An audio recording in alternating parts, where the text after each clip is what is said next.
nani miongoni mwetu anaweza kusimama akasema malengo ya kutafuta uhuru wa nchi yetu mwaka 61 tumeyafikia au tuko kwenye malengo hayo? Anyoshe mkono nimuone, alafu mimi nitamchallenge. Wakati wa kupigania uhuru wa nchi hii, Mwalimu Nyerere alisema tunataka uhuru wa taifa letu kwa sababu wakoloni wazungu wameshindwa kuwaondolea Watanzania ujinga kwa maana ya kuwapa elimu. Elimu inafukuza ujinga.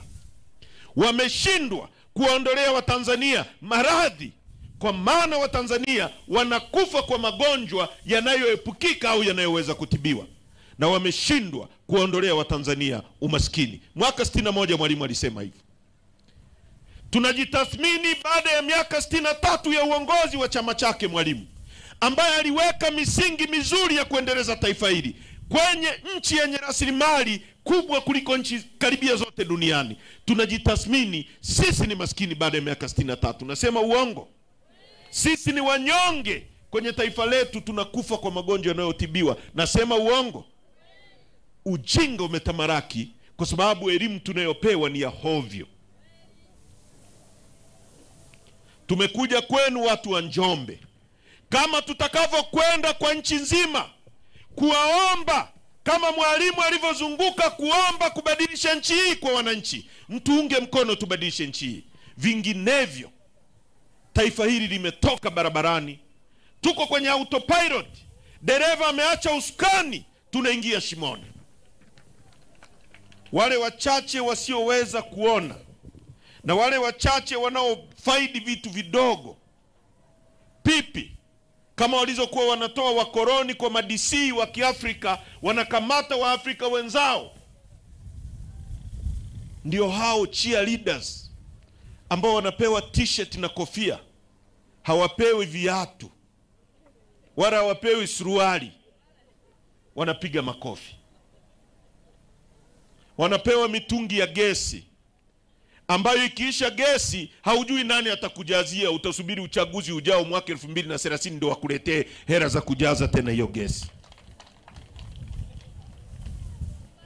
Wanapewa kanga na vitenge vimechora Samia. Wanasema nani kama mama? Nchi hii haiwezi kuendelea kwenye mikono ya CCM. It will never happen. Haitakaa ikatokea, na kila siku hali itazidi kuwa mbaya. Ndio maana mimi nikiwauliza nyie wenyewe ambao mmeishi miaka mingi kidogo, hivi wakati wa Mkapa na wakati wa Mwinyi wapi kulikuwa na unafuu wa maisha? Watu watasema ni wakati wa Mwinyi, si ndio? Ukiwauliza wakati wa Kikwete na wakati wa nini, wa Mkapa, watakwambia wakati wa Mkapa. Ukiwauliza wakati wa Samia na Kikwete, watakwambia wakati wa Kikwete. Tafsiri yake ni nini? Kwamba kila siku hali ya maisha ya watu inazidi kudorora, rasilimali za nchi yetu zinazidi kuondoka. Huwezi kuendeleza nchi bila kuwa na basic industry kwenye nchi yako. Ndio maana Mwalimu alianza kujenga viwanda vya nguo ili watu wetu watakapolima pamba wapate sehemu ya kuuza pamba yao kwa bei kubwa. Mwalimu alijenga viwanda vya kilimo kama ZZK, akakiweka nyanda za juu kusini, kwa sababu this was supposed, hili eneo lilipaswa kuwa ndio basket of the nation, sehemu ya kutoa chakula cha nchi yetu. Akaweka zana za kilimo hapa Mbeya pale.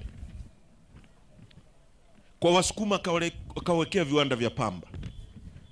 Akajenga viwanda vya kutengeneza matairi ya magari kama General Tires. Akajenga viwanda vya kutengeneza betri za magari kama Yuasa, betri za simu, viatu kama Bata, Bora. Kwa vinaitwa Bora, si ndio? Viwanda vya sukari Mwalimu alijenga. Hizo zinaitwa basic industries. Cha kwanza wanachokupatia wanakupatia uhakika wa mazao yako kuingia kwenye kiwanda kwa ajili ya kuajiri watu wako. Cha pili, wanakupatia uhakika wa ajira. Kiwandani peke yake, ndugu zangu, ndio anapoweza kuajiriwa mtu mwenye degree na mtu asiyekuwa na degree. Kuanzia msomi wa hali ya juu mpaka mtu asiyekuwa na elimu kabisa anaweza kuajiriwa kiwandani. Kwa sababu kwenye kiwanda ataajiriwa injinia wa kiwanda, lakini kiwandani atakuwepo mama ntilie kuuza chakula kwa wale wanaotengeneza kazi kiwandani. Kiwandani atakuwepo yule anayebeba mzigo ili apakie kwenye lori. Njombe, mnaelewa ninachokizungumza? Wangapi wanaelewa ninachokisema? Wanyoshe mkono.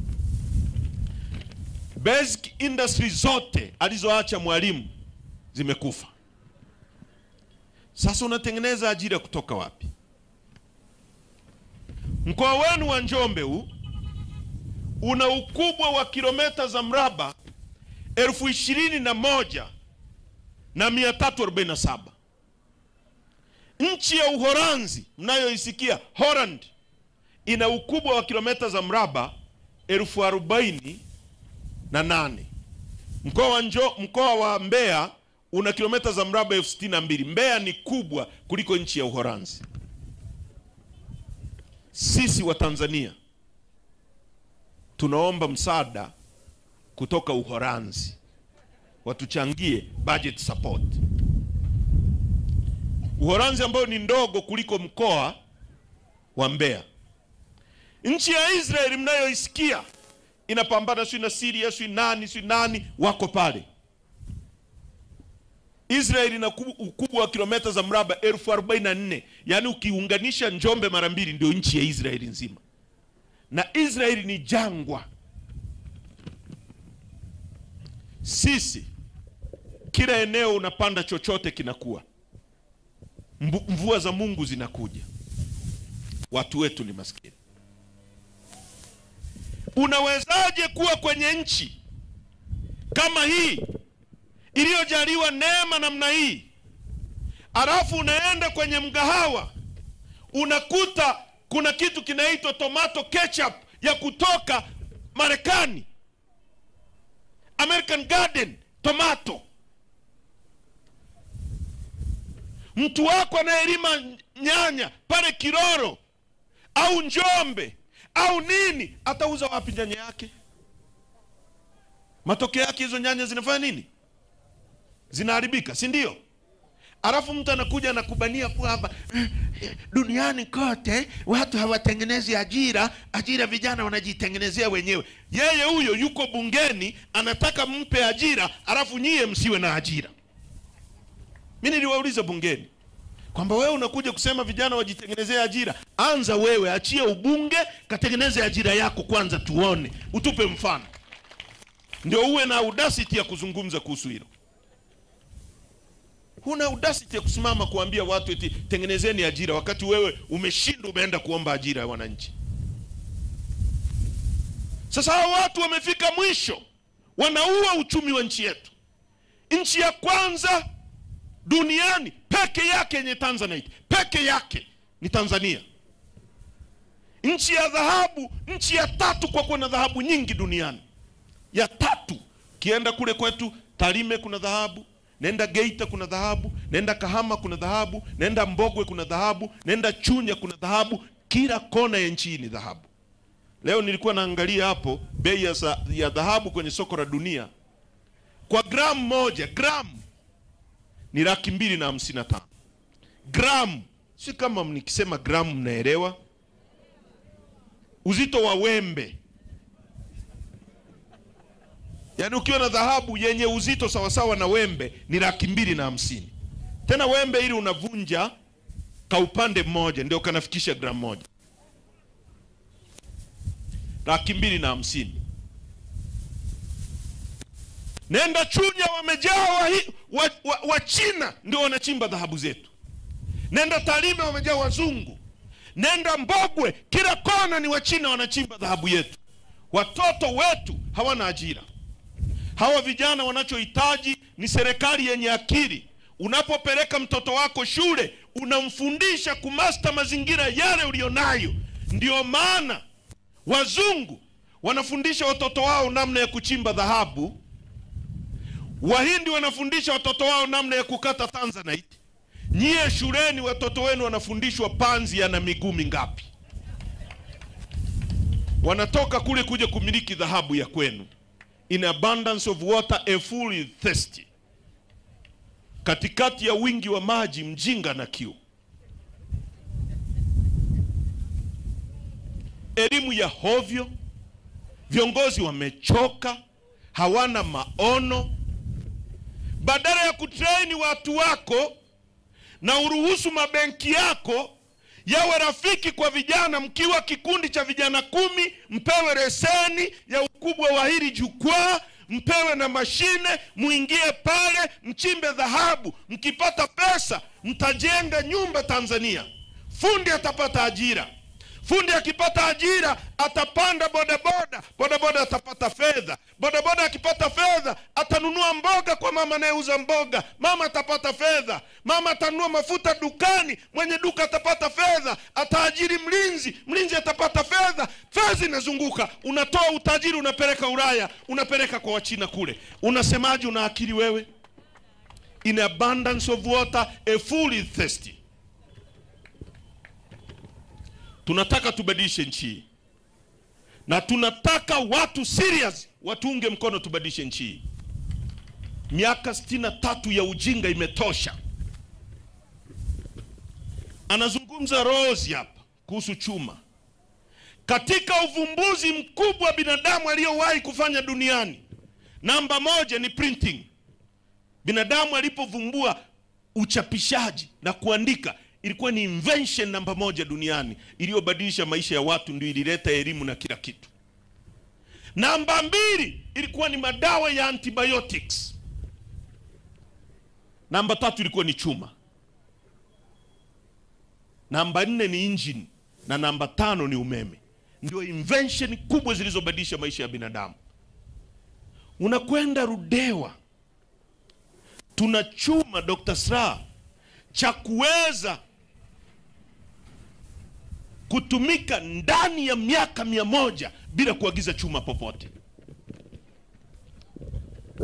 Nendeni kwenye Hansard za bunge na sikilizeni hotuba ya waziri kivuli wa nishati na madini wakati wanaanza kujenga bwawa la Mwalimu Nyerere. Mimi ndio nilikuwa waziri wa nishati na madini kivuli.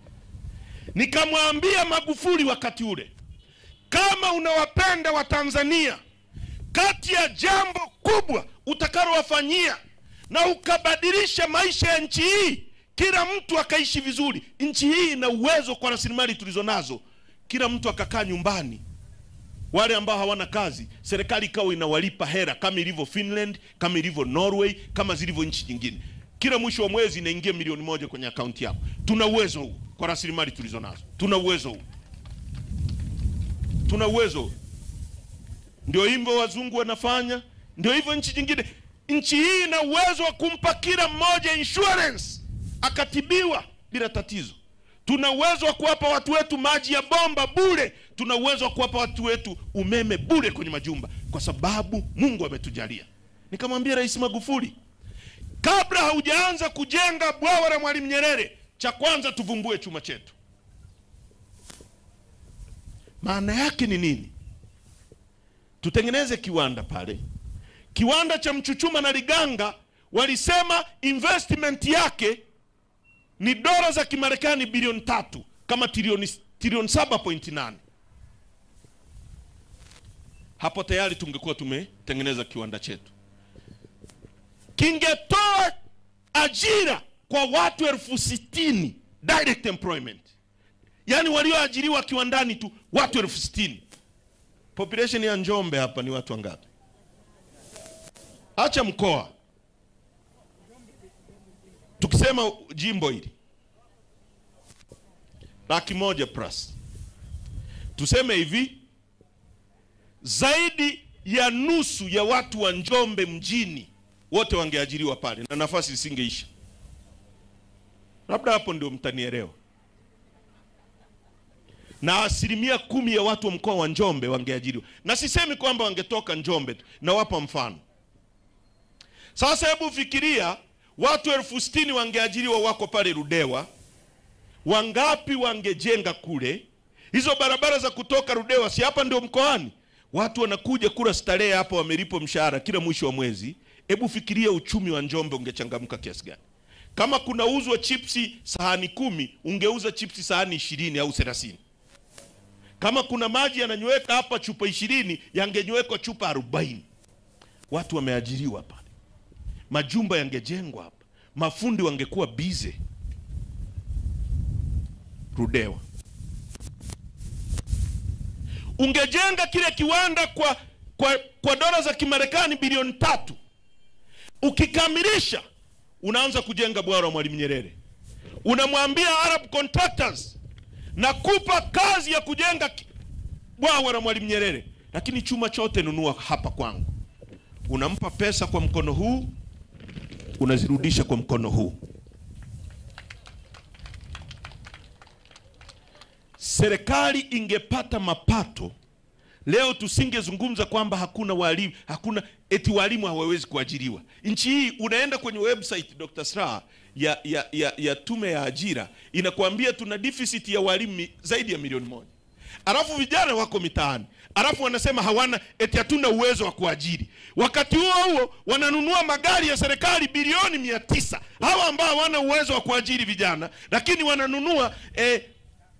wananunua magari ya bilioni 900. Alafu kuna vijana wajinga eti wamesoma sio elimu gani, sio elimu ya mavi, eti mimi ni CCM, tumsemee mama.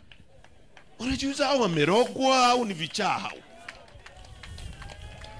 Wanaamini ukijipendekeza ukiwa chawa eti utapata ajira. Hata waangalii watu wa pili, anaamini mimi nikiwa humu nikionekana chawa.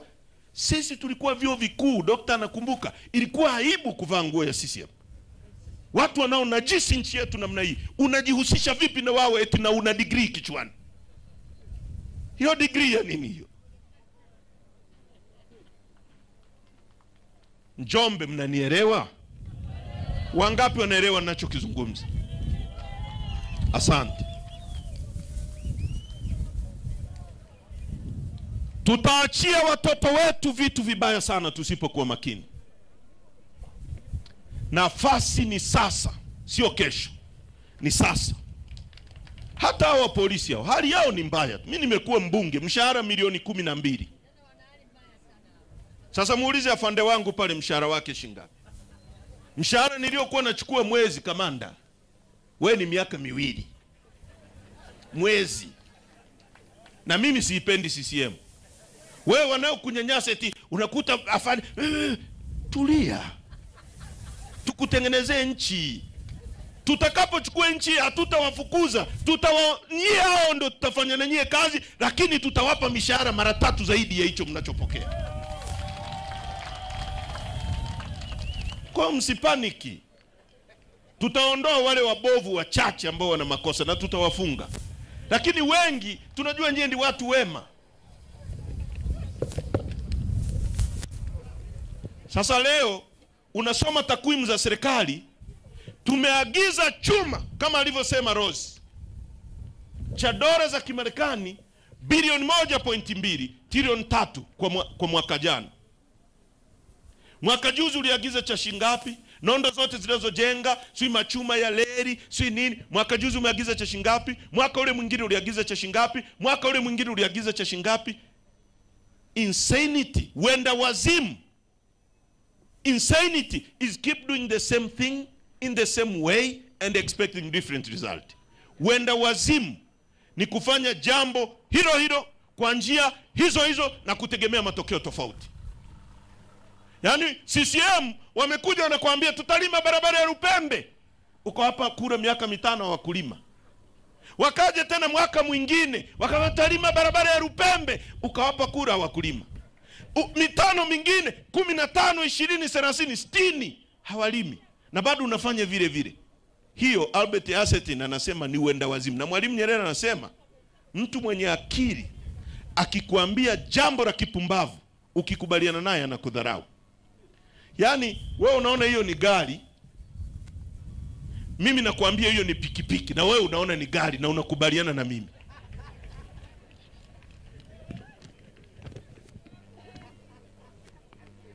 Unategemea nini hicho? Ndugu zangu wa Njombe, tunahitaji kubadilisha nchi. Chuma chenu hiki kingebadilisha maisha ya nchi yote hii. Huwezi kuendesha nchi bila kuwa na viwanda vyako vya kawaida. Ngoja niwasomea. Iko hivi.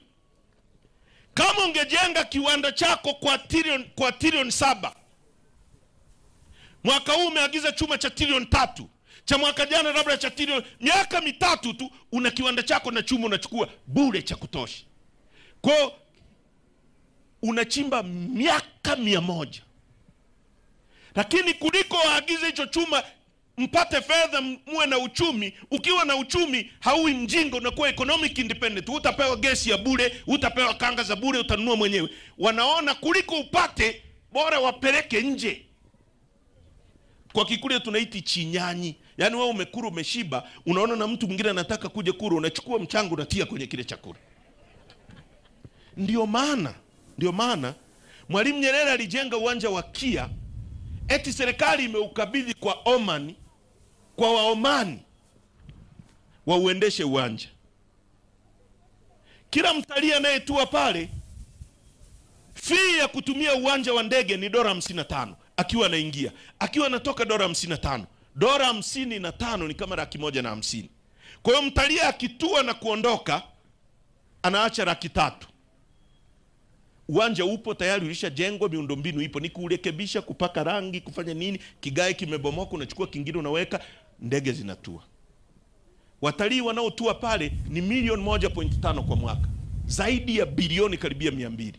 Eti sisi watu milioni 60 hatuwezi kusimama pale tukusanye hela, tumempa Muomani. Sio kama mnaelewa. Alafu mtu yuko Njombe, yena mimi ni CCM damu, unamwangalia. Nyumba yenyewe imekaa hivi, nauliza ni uwe nisiuwe, malaika wanasaidia. CCM damu. Watu wanaohujumu uchumi wa nchi yetu.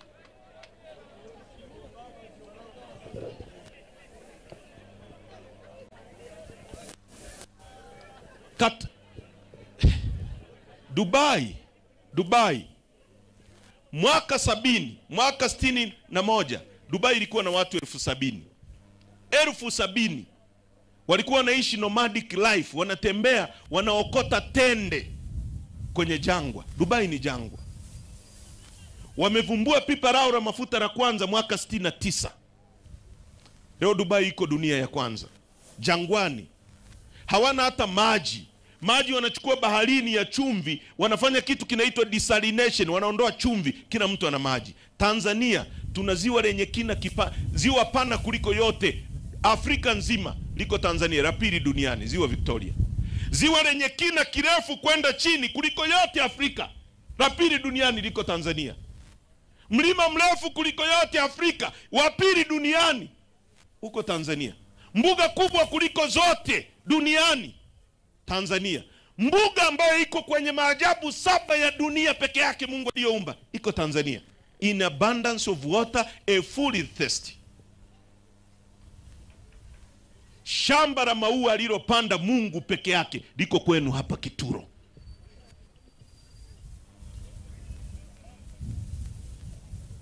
Watu ni maskini, wanalala njaa kwenye katikati ya utajiri. Kwa sababu watu walioko madarakani wenye roho mbaya, wasiokuwa na mapenzi. Na nimemsikia mwingine anasema kuna watu wametoa watoto wao nje, kwa hiyo ndio maana wanafanya nini, wanataka nchi ingie kwenye machafuko kwa sababu watoto wao. Kuna watu ambao wako nje ya nchi wanaipenda nchi hii kuliko wezi walioko ndani ya nchi, kwa sababu mioyo yao iko Tanzania. Ni watu wangapi wamesoma wako Marekani, wananunua vitanda wanatuma kwenye hospitali zenu, wakati mbunge anaiba pesa za nchi yenu anaenda kuficha kule nje. Anayenunua kwa hela yake analeta humu, na waziri anayeiba hapa anaenda kuficha kule. Nani anaipenda Tanzania? Etikisa tu huko hapa ndio unaipenda Tanzania? Ujinga kabisa. Reasoning ya kijinga kabisa. Niambieni, mnatengenezaje ajira kama serikali inaweza kuagiza kwa mwaka, au tukaagiza kama nchi kwa mwaka tomato sauce za bilioni 70. Tumeagiza kwa mwaka mafuta ya kura bilioni 700. Mkoa wa Dodoma, mkoa wa Singida, Songea, Kigoma, Thailand imekuja kujifunza namna ya michikichi, wamekuja kujifunzia hapa. Leo wanasafirisha mafuta kuja kwetu ya michikichi. Sunflower, mafuta ya alizeti, sisi tunaweza kutoa na tukauza nje ya nchi. Tunaagiza mafuta ya kura bilioni 700. Maziwa bilioni 34.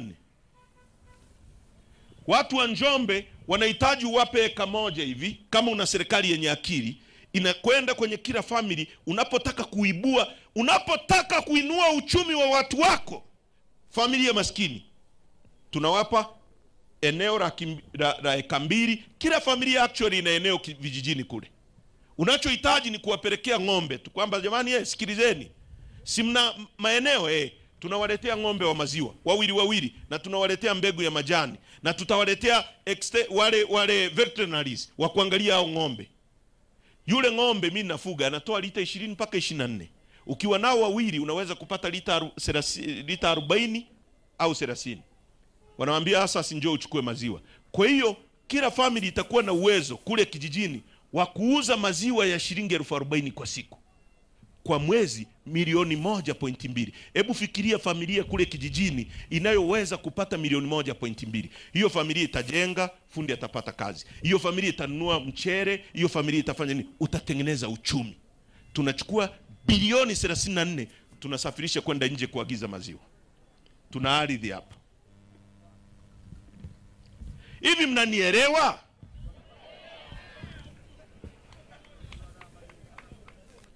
Tumeagiza ngano bilioni 504, nusu trilioni. Makete hapo, watu wanachohitaji ni uwape trekta,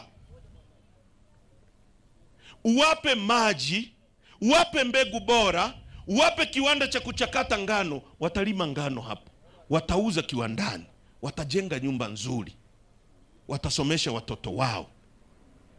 Viwanda vyako vitauza simenti, utapata corporate tax kwenye kiwanda, utaajiri askari zaidi kuliko wawape watu hizo trekta na nini. Wananunua ngano kutoka nje ya nchi bilioni 504. In fact tumenunua ngano kutoka Saudi Arabia jangwani, tumenunua ngano kutoka Ukraine kwenye vita. Kwa hiyo Ukraine leo unanunua andazi kwenye mgahawa wa Njombe, fedha inatoka hapa inakwenda kutengeneza ajira Ukraine. Una viongozi hapo, kuna akili hapo, matope tupu. Na tukisema hivyo wanasema tunawatukana. Tumewatukana au tunasema ukweli?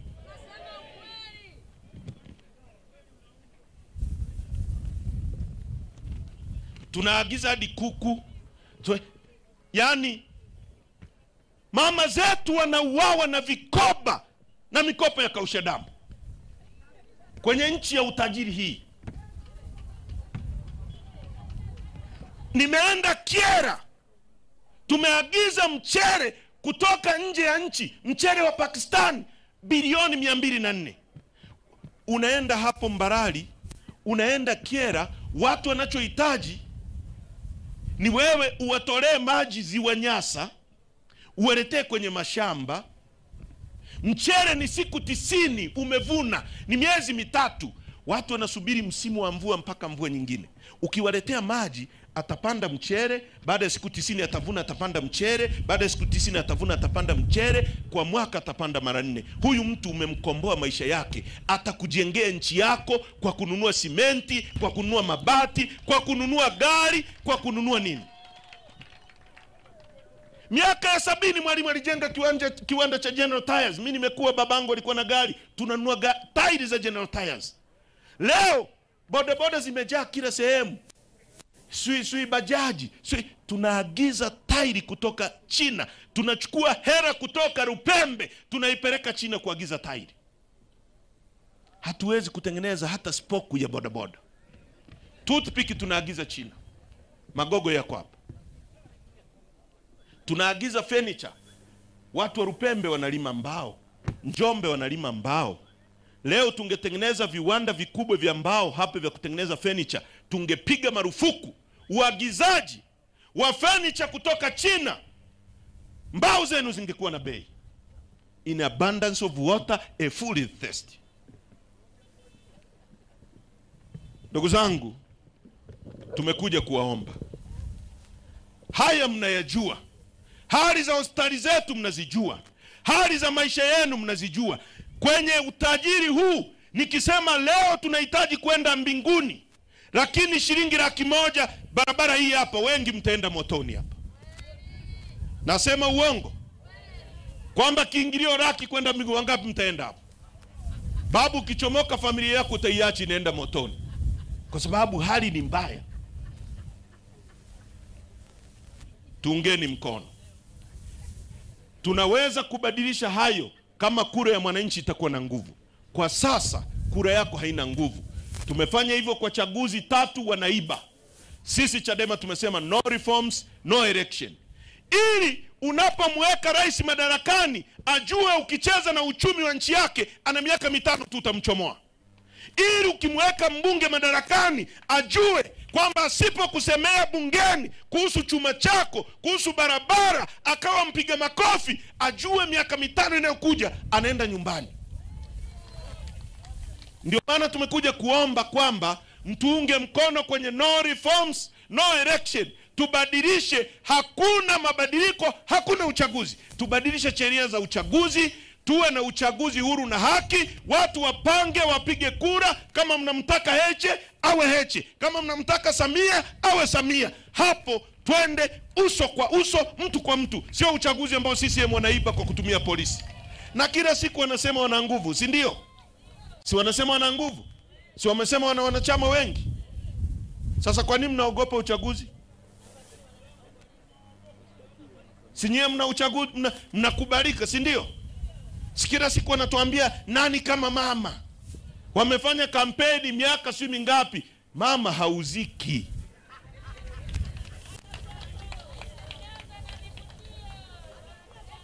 Kila mabango yake ni mengi kuliko mabango ya biashara nchi. Kila kona bango la mama. Kama mnakubalika, tuwekeni uchaguzi huru na haki, tuwanyooshe muone. Wanaweza? Wanaweza? Wangapi wanasema hawatuwezi? Kwa hoja hizi wanaweza? Wakija hapa, si mambo mawili, CCM juu zaidi. Juu mnatafuta nini? Matatizo ya wananchi yako chini hapa. Sisi tuko chini hapa, hatuna barabara, hatuna maji, hatuna umeme. Nyie juu zaidi mnatafuta nini huko? Anakaa Mungu huko. Tunawataka tuwashushe hapa chini hapa. Waje na hoja, watuambie kwa nini hakuna ajira kwa watu wetu. Watuambie kwa nini wameoa viwanda ambavyo, kwa nini wanatoa fedha zetu kwenda kununua vitu nje wakati tunaweza kuvitengeneza hapa. Hayo ndio tunataka majibu. Sio ujinga ule makara nao sema eti sijui Chadema wananunua virusi vya Mpox, sui na Ebola. Ebola inauzwa duka gani makara? Shanzi kabisa. Watu wa Njombe, mkiunge chama hiki mkono. Hiki ndio chama chenu kitakacho wabadilishia maisha yenu. Siasa sio mchezo.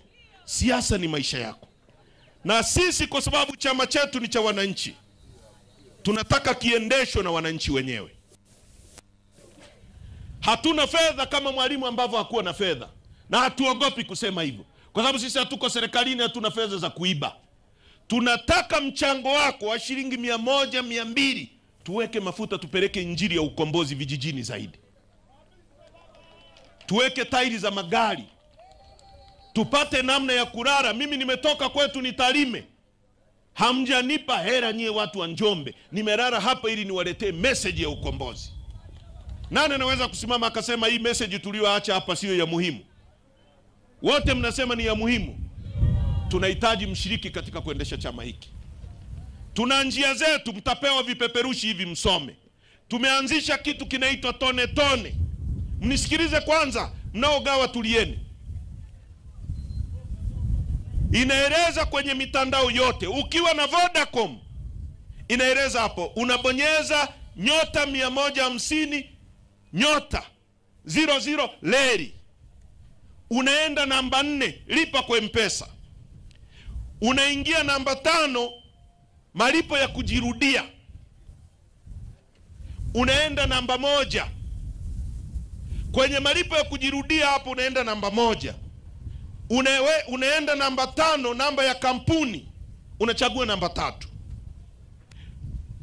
Namba 6 namba ya kampuni unaweka 1 1 1 3 3 3.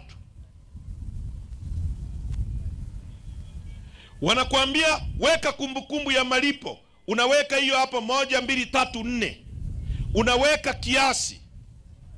Alafu namba 9 watakwambia weka jina, unaandika neno Chadema kwa herufi kubwa. Sasa unachagua hiyo namba 10, ndio ya muhimu. Unachagua malipo ya kujirudia. Tunatamani kila mtu ajiunge aidha kwa wiki, hata ukiweka shilingi 500 kwa wiki au kwa mwezi au 1000 kwa mwezi au 2000 kwa mwezi. Hatuhitaji kubwa, ndio maana tunaita tone tone.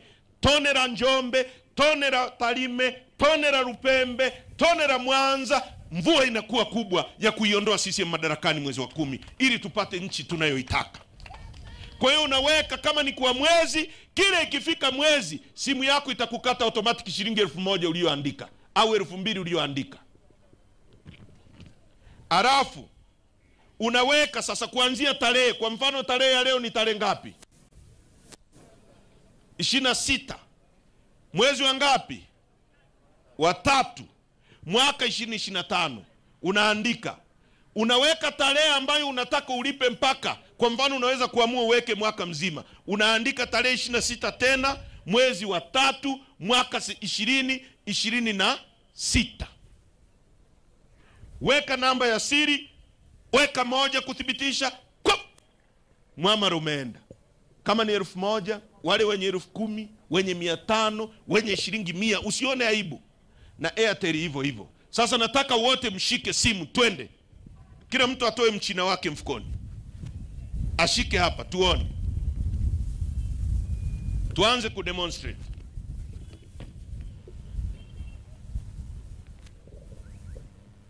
Nyota 150 nyota 00 leri. Shika mchina, sioni watu wameshika simu hapa jamani. Mwenyekiti, shika simu hapa, au ulishajiunga na tone tone? Hapana, shika simu wote hapa. Hiyo ni kwa wale wanaotumia Vodacom. Nyota 150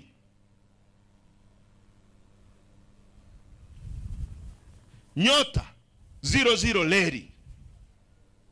Mmebonyeza? Twende lipa kwa M-Pesa, chagua namba 4 hiyo. Umechagua namba 4? Simeingia na lipa kwa M-Pesa, mmeenda hapo? Haya. Ingia malipo ya kujirudia. Chagua malipo ya kujirudia pale namba 9 pale. Malipo ya kujirudia. Si umeona malipo ya kujirudia? Umechagua namba 9. Haya. Chagua namba 1. Weka malipo ya kujirudia namba 1. Mmechagua? Wanakuletea, angalia namba 3 hapo. Chagua namba 3 ambayo inasema namba ya kampuni. Umechagua namba 3? Haya, ukichagua namba 3, sasa hiyo namba ya kampuni wanayotaka uweke, weka 1 1 1 3 3 3.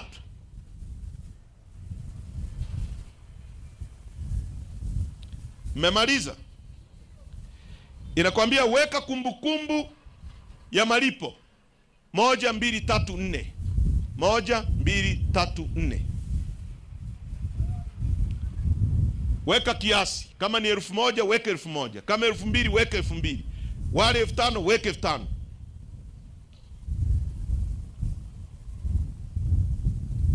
Memaliza? Haya, bonyeza. Inakwambia weka jina la malipo. Jina la malipo, andika neno Chadema kwa herufi kubwa, Chadema, alafu ubonyeze.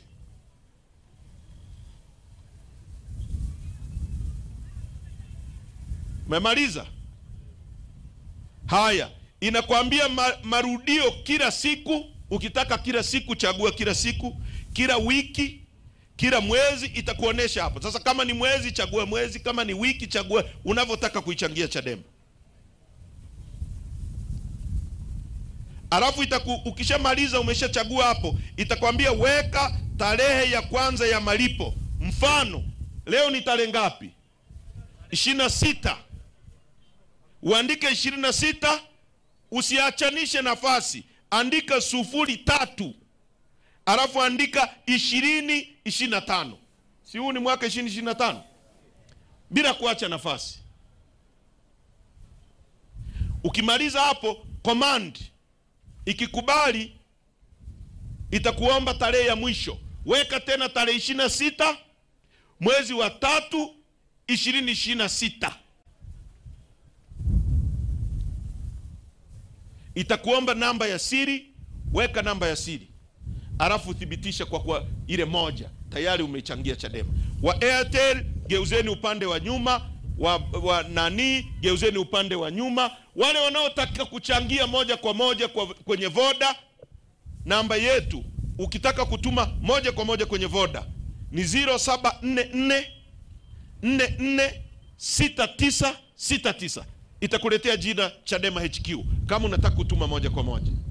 Na sisi tutakuwa tumepata mafuta ya kuendesha chama hiki na ili kiweze kuwa sauti yenu. Tukiruhusu chama hiki kitekwe na fedha za mabepari, hakitakuwa sauti yenu, kitakuwa sauti ya mabepari. Sijui kama mnanielewa. Mmenielewa vizuri? Haya, kunja ngumi sasa, tuagane, tuna mkutano Makambako.